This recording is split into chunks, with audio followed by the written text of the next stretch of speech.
मणिपुर की घटना की निंदा करते हुए महागठबंधन इंडिया के बैनर तले महागठबंधन के तमाम सहयोगी पार्टियों द्वारा जिले के उपायुक्त कार्यालय के समक्ष धरना प्रदर्शन कर केंद्र सरकार को कटघरे में खड़ा करने का कार्य किया। इस एक दिवसीय महाधरना में कांग्रेस, जेएमएम, सीपीआई, सीपीएम तमाम महागठबंधन की सहयोगी पार्टी के प्रतिनिधि एकत्रित हुए। सभी ने एक स्वर में केंद्र सरकार का विरोध किया और मणिपुर की घटना पर मणिपुर सरकार व केंद्र सरकार को घेरने का काम किया। जानकारी देते हुए कांग्रेस पार्टी के जिला अध्यक्ष आनंद बिहारी दुबे ने कहा कि एक तरफ भारतीय जनता पार्टी द्वारा कारगिल विजय दिवस मनाया जा रहा है, तो दूसरी तरफ उस कारगिल युद्ध में अपनी सेवा दे चुके सेवानिवृत्त सूबेदार की पत्नी को निर्वस्त्र कर घुमाया जाता है। उन्होंने कहा कि आज पूरा मणिपुर जल रहा है, पर देश के प्रधानमंत्री विदेशों में घूम रहे हैं, देश के विभिन्न राज्यों में चुनावी सभाओं को संबोधित कर रहे हैं। उनको मणिपुर की घटना से किसी तरह का कोई सरोकार नहीं। उन्होंने कहा यह आंदोलन महागठबंधन द्वारा तब तक चलता रहेगा जब तक पीड़िता को न्याय न मिल जाए।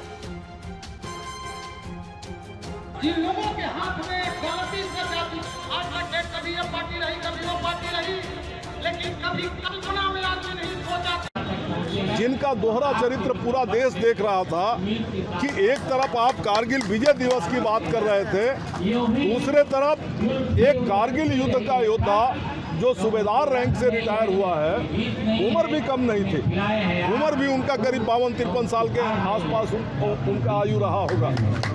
मणिपुर में सरेआम जब 2 महिलाओं को नंगा करके घुमाया गया, उनमें एक महिला उस सूबेदार की पत्नी थी और उसका दोष सिर्फ इतना है कि उसने भारत के मान प्रतिष्ठा के लिए अपना सर्वस्व दिया, लेकिन वहाँ के अल्पसंख्यक आदिवासी समुदाय से आता है, जिसका दंड उसको वहाँ भोगना पड़ा। नंगे होकर के उसके पत्नी को रोड पर घुमाया गया और जिस तरीके की घटनाएं घटी, ये शर्मनाक है। लेकिन उससे भी बड़ी शर्मनाक घटना ये है कि मणिपुर की चाहे भाजपा की सरकार रही हो या भाजपा की केंद्र की सरकार रही हो, इन दोनों सरकारों ने मिलकर के इस पूरे मामले को दबा देने का प्रयास किया। जैसे कि इन लोगों ने उन्नाव के मामले को दबा दिया, जैसे इन लोगों ने सांसद ब्रजभूषण के मामले को दबा दिया, जैसे ये लोग अन्य मामलों को दबाते हैं, इस मामले को भी दबा देने का प्रयास किया।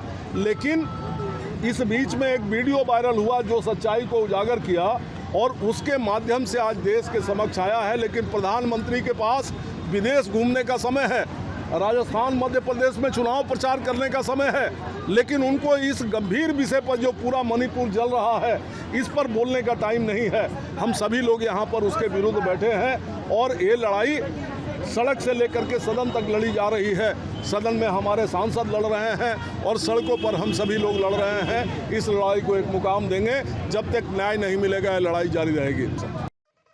अभी तक आपने जोहार झारखंड न्यूज चैनल को सब्सक्राइब नहीं किया है तो आज ही सब्सक्राइब करें, लाइक करें और इसे शेयर करना बिल्कुल न भूलें।